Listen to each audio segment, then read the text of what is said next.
Welcome to Karma Chronicles. Please like the video and subscribe. Let's begin. I walked into the office late that afternoon, expecting just another run-of-the-mill meeting. But from the second I stepped into the conference room, something felt off. My uncle, the owner, wasn't there. No mention of the annual suppliers summit, something that usually kicks off the season. No explanation, just a cold, clinical vibe, like the meeting was about something else entirely. I glanced at my cousin, the new CFO, sitting across the table, his face unreadable. The HR manager didn't even look up as she shuffled papers. A young analyst, someone I hadn't even met before, was fiddling with a laptop. "Take a seat," my cousin said, almost too calmly. I sat. "What's going on? Where's Uncle Jim?" No one answered. Not directly, anyway. The HR manager cleared her throat and slid an envelope across the table to me, the familiar gray seal on the front. "Your position's been cut," she said flatly, barely looking up. I stared at the envelope for a second, then back at them. I waited for more. Some explanation, some sign that they knew what this would do. But there was nothing. Just a flat thank you for the work, the years, the loyalty. Nothing more. No questions about how I was doing, what I'd need. No apologies, no empathy. Just a severance. I stood up, the air in my lungs thick and tight. I didn't feel angry, not yet. I felt like I was watching the whole thing from somewhere else, like this wasn't happening to me. But it was. As I turned to leave, I heard the analyst's voice, laughing softly as he said, "I'm sure she's fine. I mean, it's not like she doesn't have options." My stomach dropped. That's when it hit me. They had no idea what I'd built for them, how many relationships I'd held together, how much I'd quietly been the glue keeping the whole thing from falling apart. They weren't thinking about the vendors, the suppliers, or the network I'd nurtured. They were just thinking about savings, about cutting costs. I grabbed the envelope, the edge of it digging into my palm, and headed for the door. But as I passed the receptionist, I glanced at the folder again, and my heart sank. Inside, I saw it. The vendor tracking system I'd built over the years, tucked inside.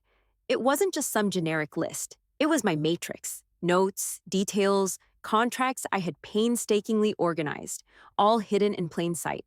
I left the office without another word. I sat in my car, the envelope still in my hand, staring at the stack of papers I'd pulled out.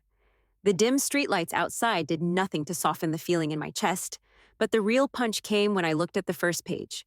It was the vendor matrix. My matrix. The one I built from scratch. The one that kept this place running. I was already seeing how careless they'd been. They just handed me everything I'd made, everything they had no idea how to manage without me.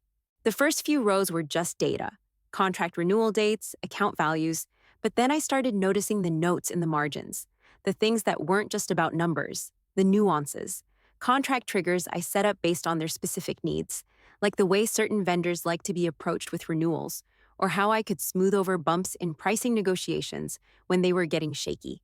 No one else in the company could make sense of it.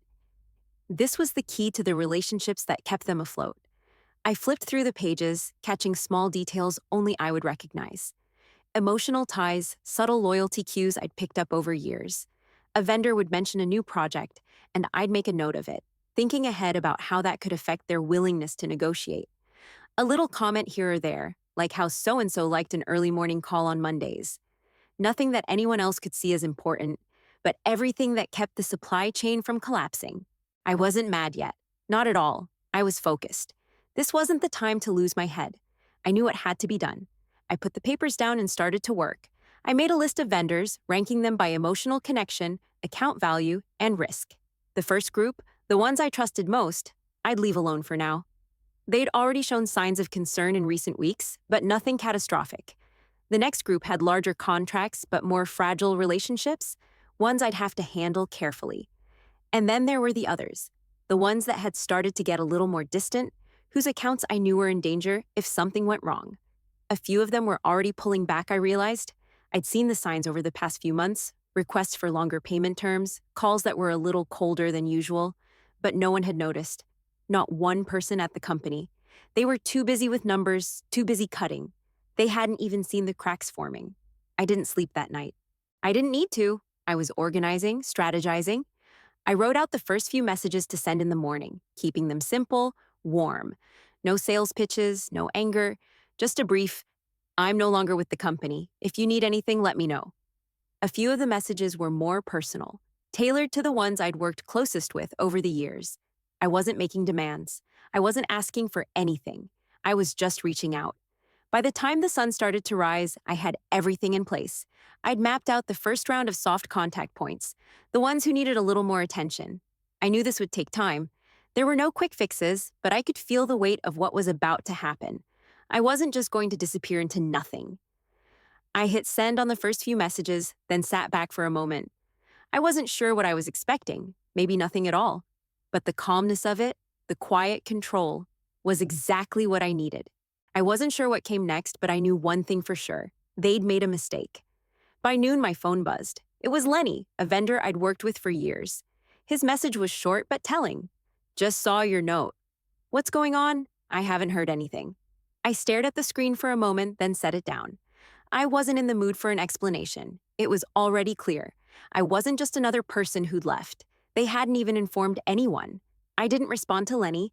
Instead, I just let it sit there, let the confusion fester. By mid-afternoon, more messages started trickling in. Some were more concerned than others, but they all had the same thread. What the hell happened? Who do we talk to now? I ignored them all. Let the uncertainty grow. Let it fester in their minds. It was the one thing I could control now. Then, just before I started dinner, my phone buzzed again. It was Rachel, an old coworker from the inside. They're panicking. I wasn't surprised. I'd been expecting it. The company was like a poorly built house, and without me there to hold it up, it wasn't going to take long before it started to collapse. Rachel followed up with another text. 2 vendors already called the office asking if you were fired. They're freaked out. The realization hit me like a punch to the gut. This wasn't just a disruption, it was unraveling. I hadn't just been a point of contact or another cog in the machine. I'd been the glue that held everything together. And now, without me, they had nothing. I leaned back in my chair, letting the weight of it sink in. All the small things I did, all the ways I kept the suppliers loyal, the way I made sure things ran smoothly. It wasn't just about making deals. It was about trust, and now, that trust was gone. Just like that, Rachel's message popped up again. They don't know what to do. It's bad, and it's only going to get worse. You were the only one who kept track of everything. I ran my fingers through my hair. I wasn't angry. I was just focused. It was clearer now than it had ever been. They never knew what they had in me, but they sure as hell were about to find out.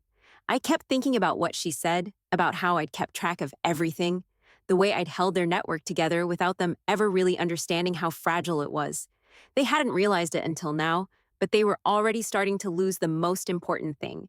The people who made sure their business didn't just run, but thrived.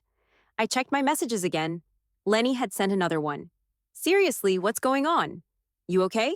I still didn't reply. The phone buzzed once more. Rachel, the CFO is losing it. They have no idea how to deal with this. I smiled a little at that, but it was a bitter smile. They were finally realizing what I'd done, what I'd built, and they were too late. The foundation was cracked, and there was no one left to hold it up. I leaned back in my chair, staring at the ceiling. No one was talking to me anymore. No one knew what to do, and no one had the answers. I wasn't mad. I was just done. I had never been the problem. I was always the solution. And now, it was falling apart. By Monday, things were starting to ripple. I could feel the tension creeping in, even from the quiet of my apartment. Vendors were messaging each other, trying to figure out what was going on. It was starting to dawn on them that something was off. No one was making the calls they used to. No one knew who to go to for the usual fixes. Then I heard from Laya, a longtime supplier contact. She was one of my most dependable vendors, and her message wasn't just a question, it was a subtle warning. Your name is still on the order access list. Is everything okay? Who should I talk to now? I didn't respond, but I saved the message. It hit me. Her tone wasn't just casual. She missed how easy things had been when I was handling everything. She didn't have to chase answers, didn't have to fight for clarity. She was already feeling the void. The silence was getting louder by the minute. Rachel pinged me a few hours later. Things are heating up at HQ. They're having team meetings, but it's just finger pointing. No one knows what to do, and the replacement team is fumbling. I could almost hear the frustration in her words. I didn't need her to explain. It was becoming obvious. The company had never really understood the breadth of what I did.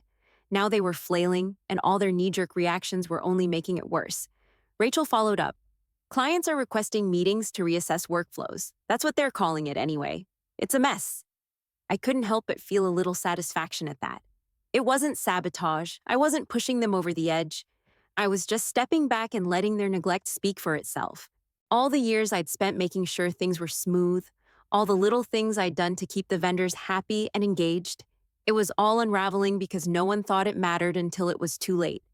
Rachel was still going. The whole office is in chaos, and no one even knows what happened to you. Did you leave on your own? I didn't answer right away. There wasn't any point. They hadn't known what I was worth when I was there, and they didn't know what I was capable of now. The uncertainty was doing all the work for me. I sat back, looking at the blank screen of my phone for a moment. Things were moving fast, but I wasn't rushing into anything. I'd played my part quietly for years, made the connections, held the relationships together without anyone ever realizing how fragile it all was. And now, as they struggled, I was just letting it unfold. Not my mess, not my problem. I was calm, maybe calmer than I should have been. I hadn't been the one to wreck everything. I had always been there, always been the one they could rely on. Now, that wasn't my responsibility anymore, and I wasn't about to jump back in and save them. Tony's email came through in the middle of the afternoon. He was one of my longest-standing vendors, and the subject line caught my eye immediately. Q4 order pause. I opened it. The message was short, almost too casual, like he was trying to soften the blow. Hey, we're pausing orders for Q4. We're thinking of changing direction. If you ever do consulting, call me. The words hit me, but I didn't feel anything at first. Just a small, steady acknowledgement. Tony was cutting back.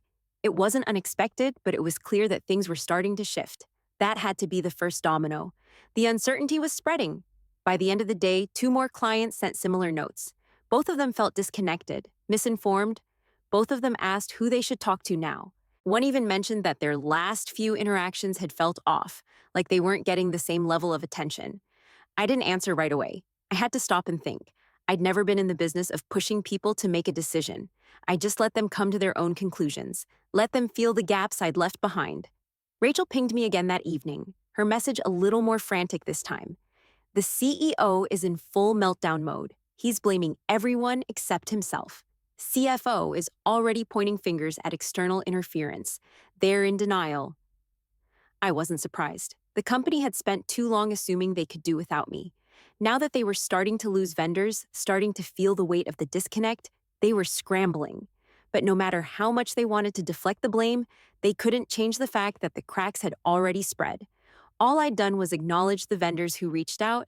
I hadn't touched anything sensitive. I hadn't made a move yet.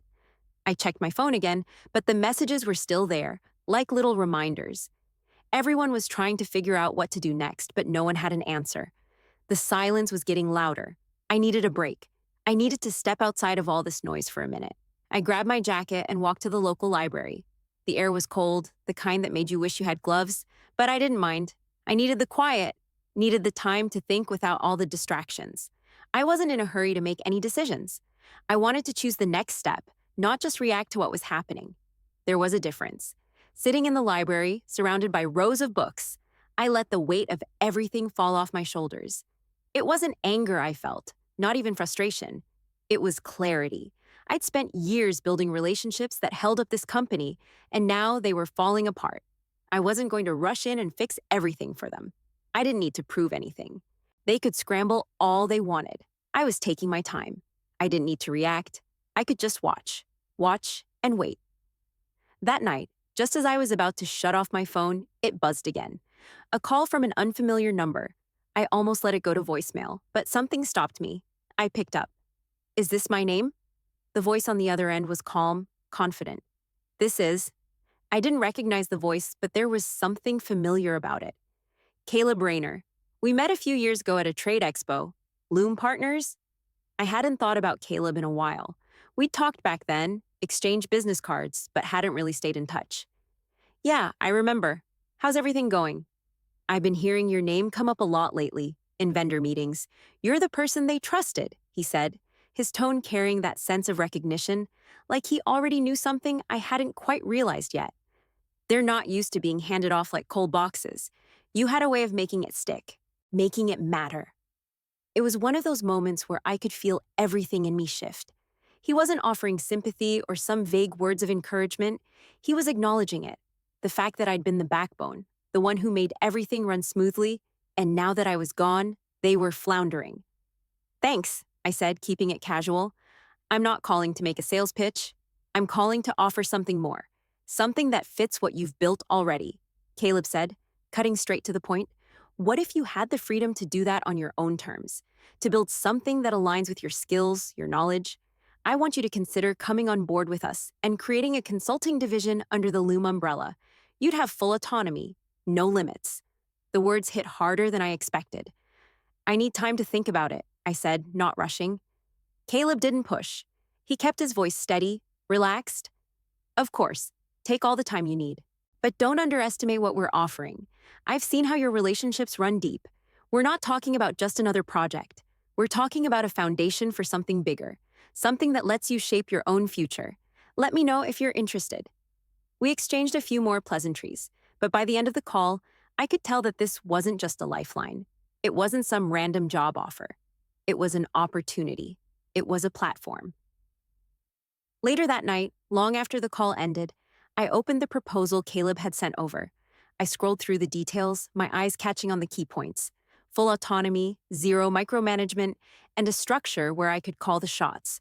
No corporate suits breathing down my neck. No one trying to tweak things to fit their agenda. The more I read, the more I understood. This wasn't just an escape from what I'd left behind. It was the start of something new. I didn't need to react to what had happened. I didn't need to rush into any decision. This wasn't about fixing their mess. It was about building my own foundation, the way I always should have. By the time I finished reading, I knew I wasn't looking at a lifeline. I was looking at a launching pad. The next morning, just after I'd finished my coffee, Rachel messaged me again. I could feel the urgency behind her words even before I read them. 3 more vendors pulled back. Marketing is spiraling. Legal's reviewing your exit paperwork. I knew what that meant. They were trying to cover their tracks, trying to find something to pin on me.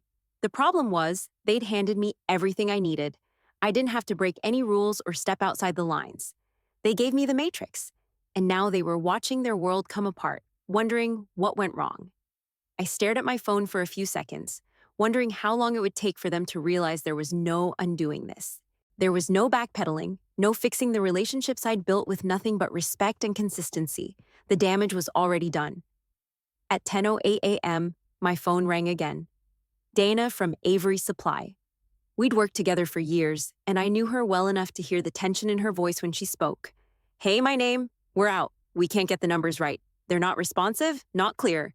We're moving on, but, do you consult? I leaned back in my chair, tapping my fingers on the desk. Dana was one of those clients who'd always been a little more demanding than others, but she respected the process, respected what I did. I could tell she wasn't just frustrated, she was confused, maybe even a little concerned about what would happen next. I played it cool. I'm not sure, let me think about it, but I'll connect you to someone if you need help. I didn't give her much to latch on to. I didn't need to. I could tell from her tone that she was already looking for a solution. She just didn't know where to find it. And that's when it hit me. She wasn't just asking me if I consult. She was asking me to be the consultant. When the call ended, I let the silence settle. It wasn't just Dana or Avery Supply. This was happening everywhere. Vendors were walking, and they had no one else to turn to. They were scrambling, trying to figure out who could pick up the pieces. But I wasn't scrambling. I wasn't chasing them down. They were coming to me one by one, because they had no choice. The network I'd built for years was crumbling, and they needed a fix. But they weren't seeing the full picture yet. They thought they were reaching out to me for advice.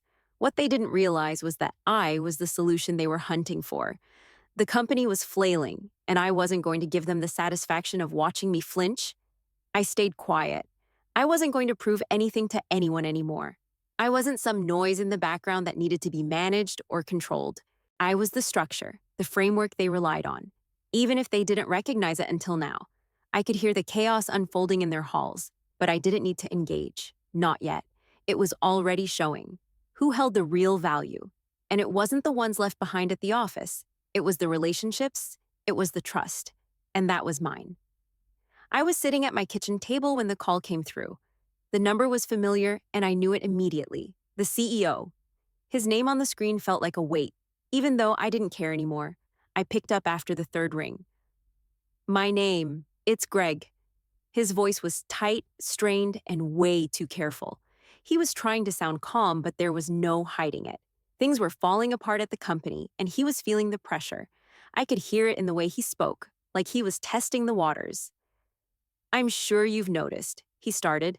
Things have gotten complicated. Yeah, I said flat. I've been watching. There was a pause, then a sigh on his end. What exactly have you been doing? We're hearing from vendors left and right, but no one knows what's going on. Why didn't you reach out sooner? I couldn't help but let out a short laugh. I sent thank you notes, that's all. There was another silence, longer this time. I knew he was trying to process it, trying to figure out how to respond without admitting the obvious. You're stirring things up. You've created chaos, he said, his voice rising a little. I felt no rush to speak, but when I did, I was calm. You handed me everything I needed. Exhibit A, unprotected, unlabeled. The words were sharp, cutting through the conversation. I didn't ask for this. You gave it to me. He was quieter now, but I could still hear him breathing heavily. This isn't a game, my name. We're facing severe vendor instability. Our whole structure is at risk. I leaned back in my chair, one hand resting on the desk, the other holding my phone. I'm aware. You have to help us, he said, the desperation creeping in. You have to cooperate, for the sake of the company, for the sake of the people who are still here. I stayed still. You want me to help? Fine. But understand this. I'm not going to be your safety net anymore. While he was speaking, I opened my laptop and started drafting an email. The list of vendor accounts, active ones, those pulling back, those fully gone. I kept it simple, straightforward, but at the bottom I added the line. This is what trust looks like when it walks away quietly. I hit send and then returned my attention to the phone call. I just sent you an update, I said. You wanted my cooperation. There it is. He didn't respond right away, probably scanning the email in real time. This is a list of where we stand. You're just walking away from us? I'm not walking away, I said.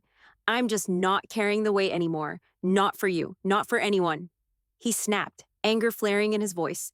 You've ruined us. Do you realize that? You've single-handedly destroyed everything we've worked for. I didn't flinch. You did that the day you forgot I mattered. The words came out low, but I knew they landed. The truth always does, no matter how late. He fell silent, and I could hear him grinding his teeth. He tried again, softer this time, almost pleading. Please, if you've got any decency left, help us fix this. People are losing their jobs, and you're just walking away. I'm not walking away. I'm just watching. Watching you finally realize what you lost when you cut me out. My voice was steady, but it felt like the final piece falling into place. I wasn't angry. I wasn't upset. I was done. Another beat of silence. Then he hung up. I didn't even blink. I stayed at the table, the hum of the city outside my window, grounding me in the reality that, for the first time in years, I wasn't responsible for making things work anymore. That was their problem now. I signed the contract with Loom Partners that afternoon. No hesitation. Caleb had given me the freedom I needed, the chance to build something real. I didn't second-guess myself. I'd been given the chance to shape the future on my terms, and I wasn't about to waste it. In the 6 months that followed, I watched as my old vendors slowly made their way over to us. First, it was 1, then 2. By the end of it, 5 had transitioned completely, moving their business over to Loom Partners. They didn't need to ask for anything. They were already loyal to me, not the company I'd left behind. It was simple, natural. I never posted about what happened. I didn't need to. Word spread. People in the industry talked. There were whispers, but I didn't get involved in the noise. I didn't need to tell anyone I was doing better. They knew. Meanwhile, the company I'd walked away from continued to flail. Their attempts to patch things up fell apart. Too many holes, too little loyalty. The vendors they thought would stick around couldn't fill the gaps. I wasn't watching them with bitterness. I wasn't angry. They hadn't burned my bridge. They had revealed that it was mine all along. And now, I was building new ones, stronger, quieter, smarter. I didn't boast about it. I didn't need to. The foundation I was laying wasn't for anyone else's approval. It was mine. This time, I was naming the beams.